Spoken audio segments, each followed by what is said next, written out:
Semakin saya baca hadis Nabi, makin kuat keyakinan saya, makin kuat iman saya, makin hilang keraguan saya bahwa yang berbicara ini bukan manusia biasa, tapi dia dapat wahyu dari Allah. Wa ma yantiqu anil hawa in huwa illa wahyun yuha, melainkan wahyu dari Allah Subhanahu wa taala. Yataqarabuz zaman, masa begitu cepat berlalu tak terasa. Sebulan seperti sepekan, sepekan seperti sehari, sehari seperti sesaat.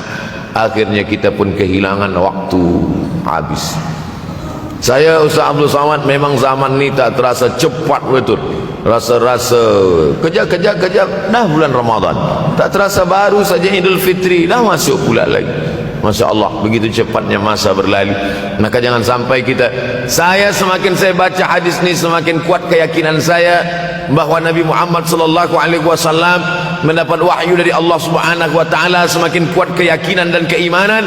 Kenapa? Seandainya Nabi berkata zaman nanti di akhir zaman itu semakin cepat, semakin dekat, semakin berlalu tak terasa, tapi kemudian zaman yang kita lalui tak sama seperti yang dikatakan Nabi. Mungkin datang juga keraguan dalam hati, betulkah ini? Tapi ternyata 1441 tahun lampau, 1440 tahun yang lalu Nabi mengatakan, dan hari ini terbukti zaman begitu cepat berlalu. Masya Allah, tabarakallah. Hari inilah ditemukan internet, hari ini datang television, hari ini datang WhatsApp, hari ini datang yang melalaikan kita daripada Allah Subhanahu wa taala. Sehingga waktu datang sembang-sembang, cerita-cerita, tengok ini, update ini, tulis ini, tengok ini, pandang ini, habis waktu berlalu. Padahal waktu inilah yang akan ditanya oleh Allah Subhanahu wa taala. 6 kali Allah bersumpah demi waktu. Terbit fajar, wal fajri wa layalin ashr, masuk waktu subuh. Was subhi idza tanaffas, masuk waktu duha. Wad duha wal laili idza saja, masuk waktu siang. Wan nahari idza tajalla, masuk waktu asar. Wal asri innal insana lafi khusr, masuk waktu malam. 2 kali Allah bersumpah demi waktu malam. Wal laili idza saja wal laili idza yaghsha. Kenapa hadis ini yang Ustaz bahaskan?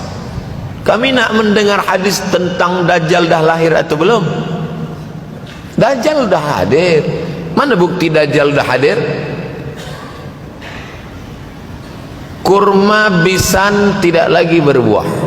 Bila kurma bisan tidak berbuah, Dajjal dah nak datang. Kurma bisan sekarang sudah berkurang, tak berbuah. Lalu kemudian apa lagi? Ain Zughar, mata air dari Ain Zughar sudah kering. Sudah kering. Oleh sebab itu, tapi manakala dulu datang Habib Umar bin Hafiz, saya hadir majlis itu, adalah seorang bertanya, Habib, ya, Imam Mahdi dah lahir atau belum?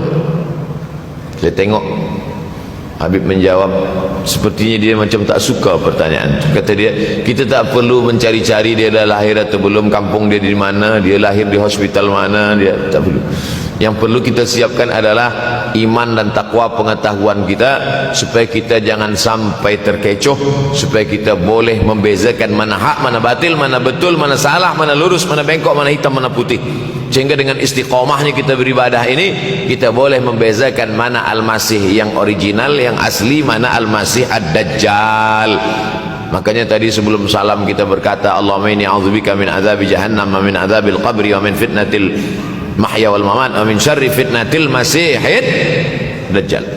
Membaca, menghafaz 10 ayat di awal surah Al-Kahfi. Siapa yang menghafaz 10 awal ayat, hadis lain mengatakan 10 akhir, 10 awal 10 akhir, elok dua-duanya. Tapi Masya Allah, tabarakallah, anak-anak kita yang pakai jubah, pakai sorban putih ini, daripada tahfiz Quran, mereka tidak hanya menghafaz 10 awal 10 ujung, dari awal sampai ujung dia hafaz, 30 juzuk dia hafaz. Mudah-mudahan anak-anak kita penghafaz Al-Quran. Allahumma ja'al abna'ana wa banatina min huffazil Quran wal hafizat. Jadikan anak-anak kami menjadi para penghafaz Al-Quran ya Allah, supaya selamat dia daripada fitnah Al-Masih Ad-Dajjal.